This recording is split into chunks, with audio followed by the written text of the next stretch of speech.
বর্তমান ব্যস্ত জীবনে হার্ট অ্যাটাক এখন একটি সাধারণ কিন্তু ভয়ঙ্কর সমস্যা হয়ে দাঁড়িয়েছে। একটু সচেতনতা আর কিছু ঘরোয়া অভ্যাস মেনে চললেই আমরা এই ঝুঁকি অনেকটাই কমাতে পারি। প্রতিদিন সকালে নিয়ম করে হালকা ব্যায়াম বা ব্রিস্ক ওয়াকিং করুন। এতে রক্ত সঞ্চালন স্বাভাবিক থাকে এবং হৃৎপিণ্ডের পেশি শক্ত হয়। খাবারের ক্ষেত্রে তেল চর্বিযুক্ত খাবার, লাল মাংস ও অতিরিক্ত লবণ এড়িয়ে চলুন। পরিবর্তে বেশি করে শাকসবজি, ফলমূল, বাদাম ও মাছ খান। এগুলোতে রয়েছে ওমেগা-3 ফ্যাটি অ্যাসিড, যা হৃৎপিণ্ডের জন্য খুব উপকারী। প্রতিদিন অন্তত 8 গ্লাস পানি পান করুন এবং ধূমপান বা অ্যালকোহল সম্পূর্ণভাবে পরিহার করুন।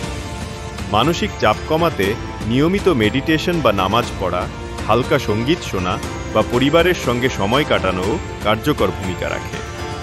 পর্যাপ্ত ঘুম এবং নিয়মিত স্বাস্থ্য পরীক্ষা করলে হার্ট অ্যাটাকের ঝুঁকি আরও কমে যায়। মনে রাখবেন, সুস্থ হৃদয়ই সুখী জীবনের মূল চাবিকাঠি।